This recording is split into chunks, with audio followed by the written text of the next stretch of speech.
Hello, everybody. Today is September 27th. And I've had some thoughts on the format of this. And and really the goal is to figure out a way that I can reflect effectively on each day without putting a unnecessary burden or pressure or expectation or anxiety that is uncalled for. And the reason why I say that is I feel like we've all kind of grown up and we've been conditioned to have such high expectations. Like,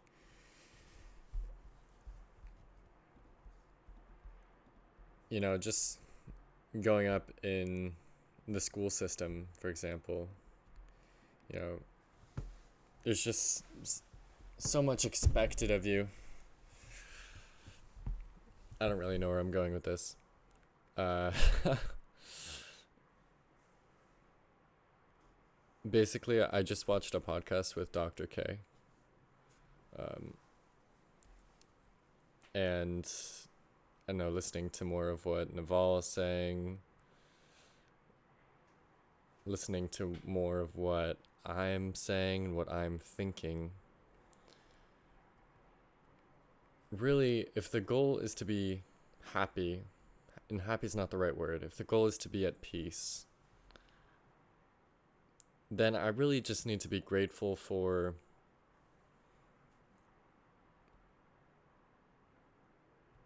what is true, what is right in front of me.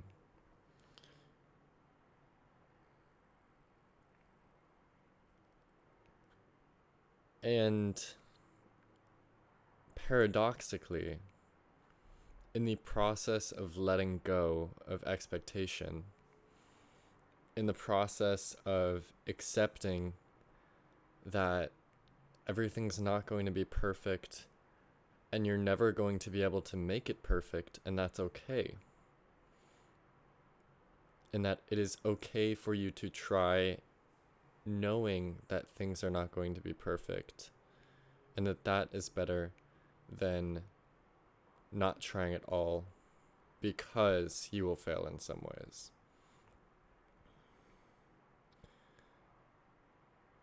And so, long story short, the more pressure you put on yourself to perform, the more misaligned your effort will be.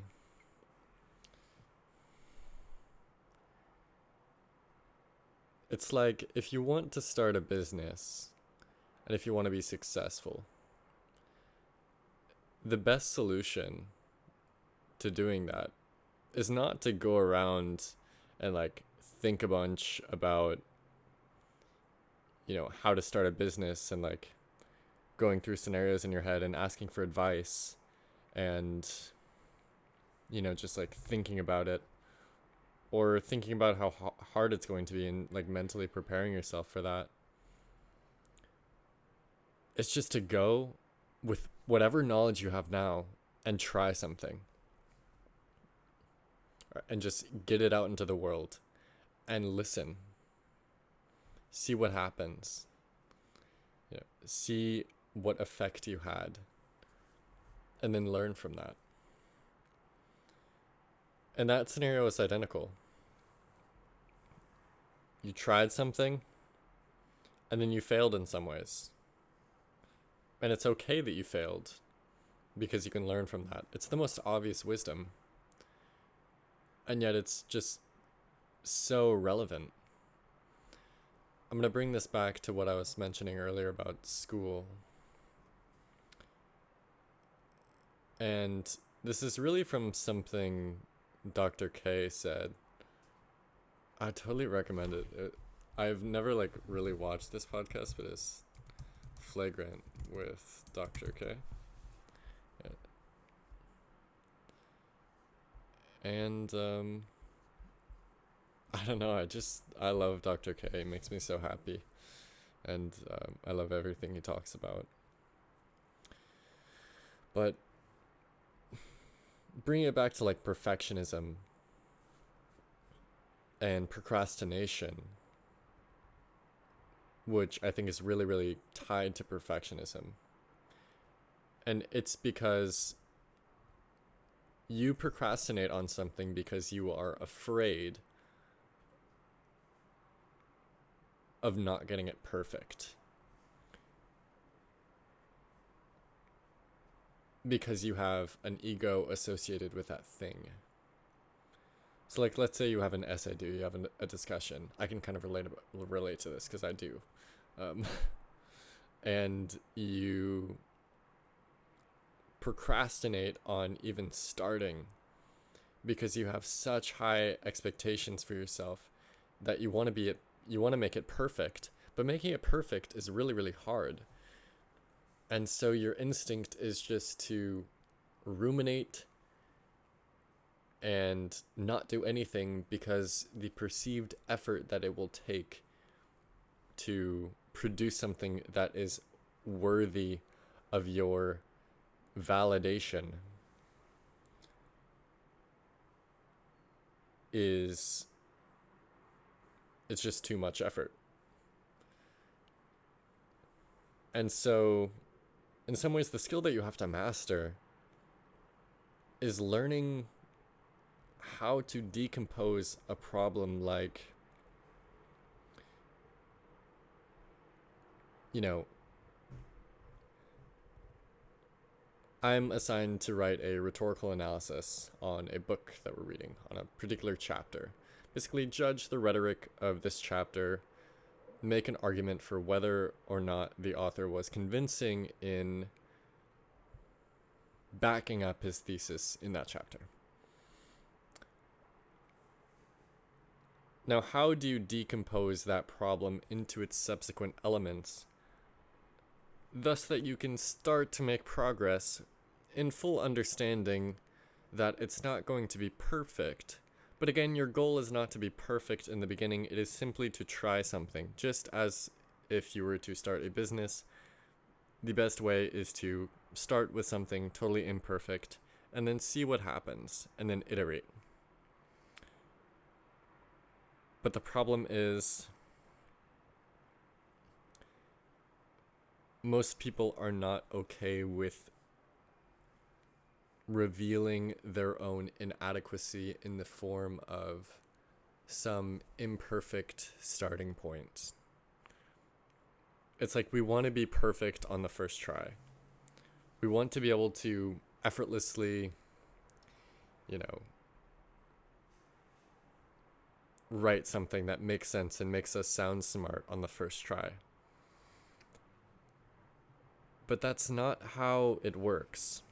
And that's not how life works.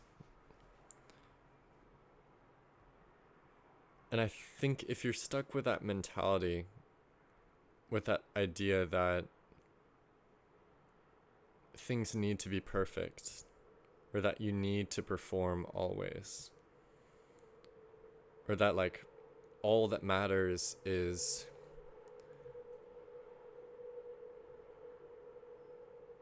your achievement,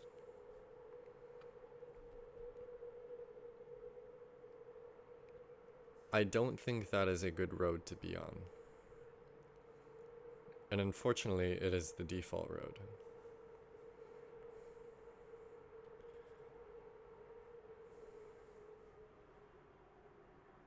I like this format. I like being able to just talk.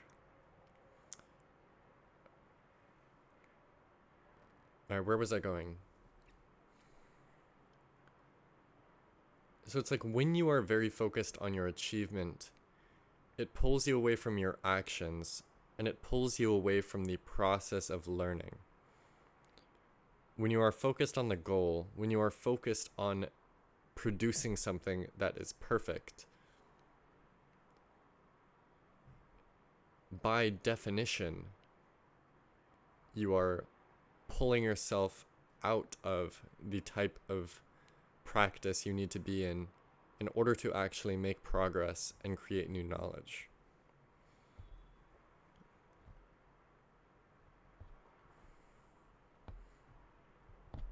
It's like, why why do you care so much about grades? Why should you?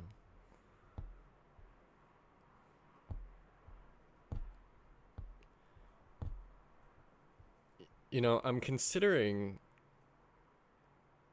just asking myself what it would be like if I didn't look at my class grades at all. And if you can just focus on the actual work and what it means and the process by which you can complete the work, it's not that complicated. The problem is the expectation that you need to be perfect. Yeah, I'm speaking for myself, but I would guess that a lot of people have this issue. It's where it's so hard to start something because the expectation of what you should be able to do is so high.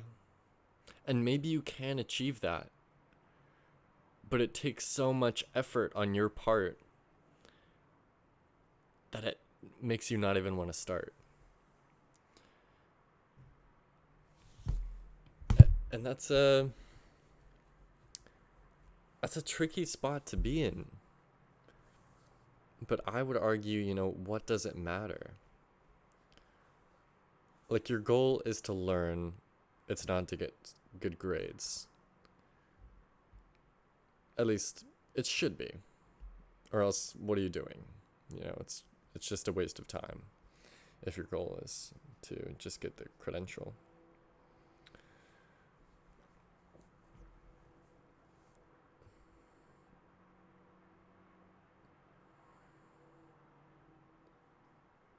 Your goal is to be happy, to be at peace, to be fulfilled with who you are, or be fulfilled with the process of becoming something, or in the process of solving problems, you are fulfilled. The worst state is, I'm not fulfilled, but if I have this, then I'll be fulfilled. I'm not fulfilled, but when I have enough money, I'll be fulfilled. When I, get a good job, I'll be fulfilled. When I, get a good house, I'll be fulfilled. It's like, if I have X, then I will be happy. That is the bad frame of mind that you want to avoid, because that's just a trap. And it never works out the way that you think.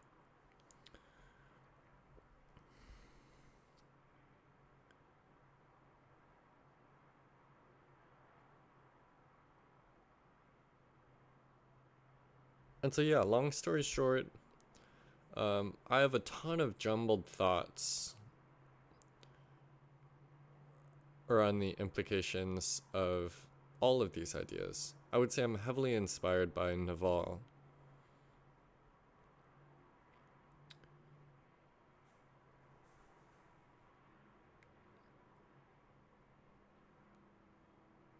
But right now my mind is just kind of like mixed up.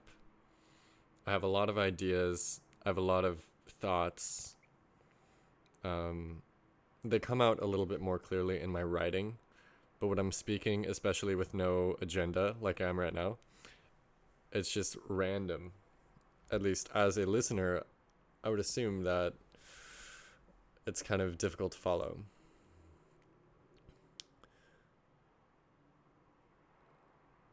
Yeah, I have lots of thoughts here.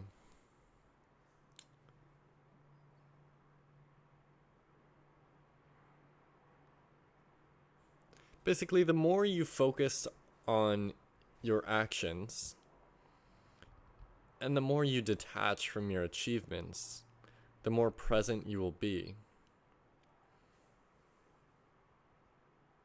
And the more effective you will be.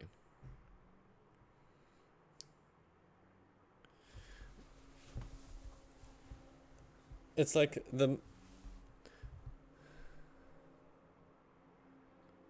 focus more on what you do, not who you are.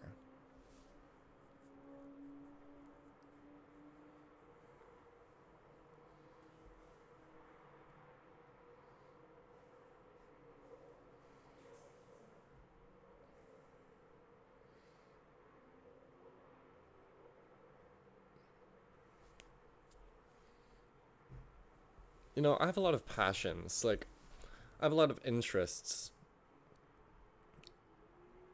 I have a lot of things that I feel like I'm sort of good at, but it's such a pain to describe myself in terms of what I'm good at. You know, it just feels wrong. And I think it's just gross to describe yourself in terms of a resume. And I mean, I'm living in San Francisco right now. I'm 18. I'm really interested in like tech and startups. But even that, I don't know, like just interested in solving problems. But there's a lot of superficiality. Is that a word? Maybe. Where people spend all of their effort signaling and a very small amount of their effort actually pursuing their genuine curiosity.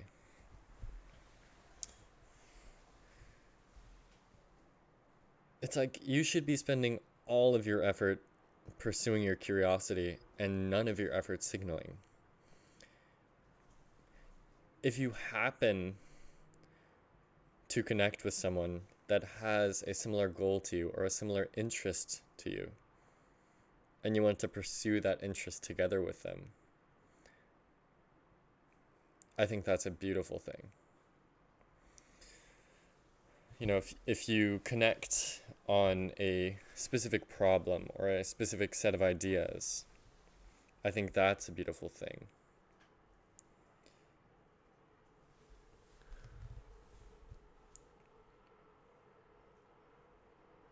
But, you know, back to it, it's all about what you're, like, who you are, like, what you like.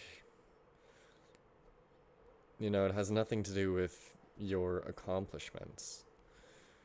Um,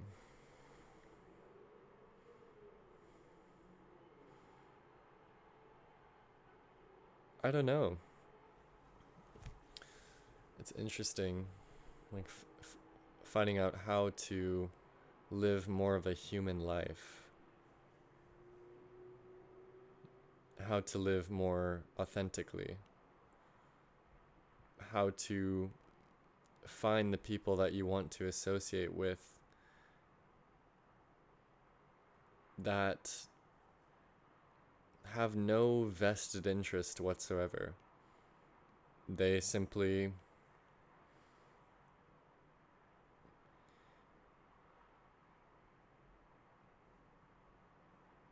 I don't know, want to be around you because it feels good to be around you for them. And for you, it's the same way. But there's no expectation, there's no judgment, there's no transaction. It's just mutual benefit.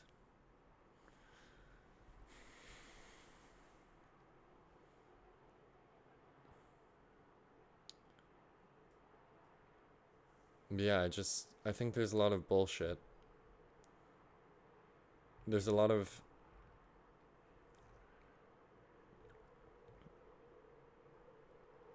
mimetic desires that just spread like wildfire. And there's certain ways of thinking that, you know, lead people to chase. But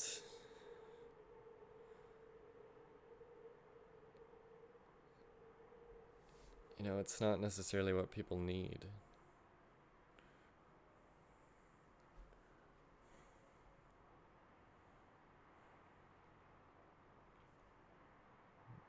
Gotta think about this.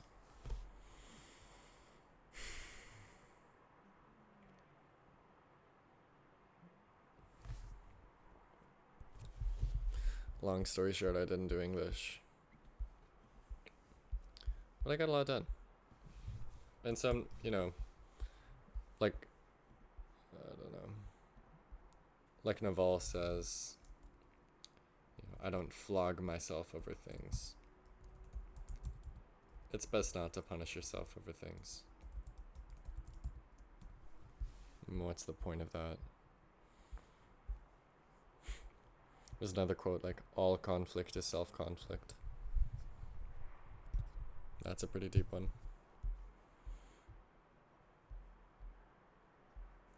All conflict is self-conflict.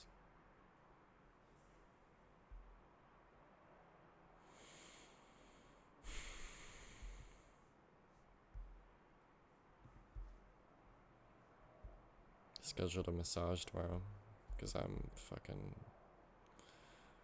destroyed. I'm like injured.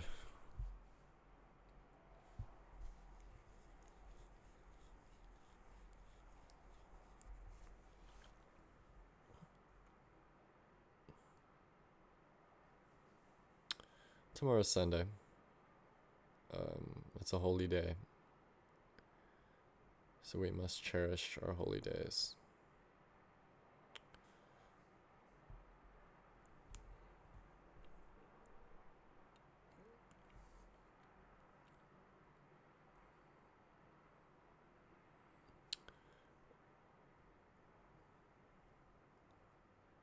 I like this format because it forces me to be a little bit more careful with my words. Recording these videos as more of a open stream of consciousness brainstorm or reflection is a very productive and meaningful way to end the day. I think it's better than just doing a dull recap of what is, ultimately a very limited window into my existence. And even right now, like, I'm spending a lot of effort thinking about the words that I'm using. And for whatever reason, most of the time when I am saying things, I spend a lot of time inserting filler words, where right now I'm replacing them with pauses. And it's a very good practice. Essentially, all of what I was talking about earlier just comes down to eliminating the ego's negative effect on your life. It's like, what is the cause of perfectionism? It's the ego. You want to be perfect because you are afraid of being seen as anything less than perfect, because you have a strong self-image, you have a strong ego, and you don't want that to be broken down. What is the cause of procrastination?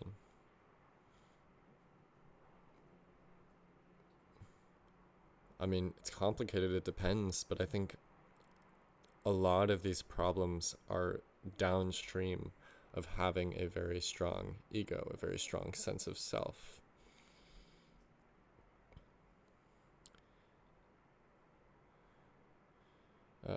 But procrastination, in a general sense, I think is caused by perfectionism.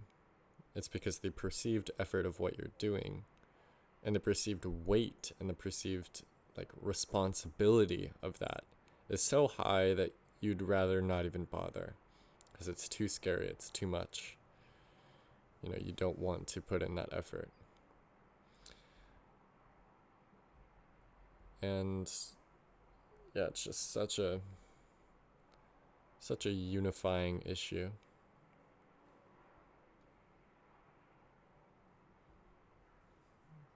Ready? This is great.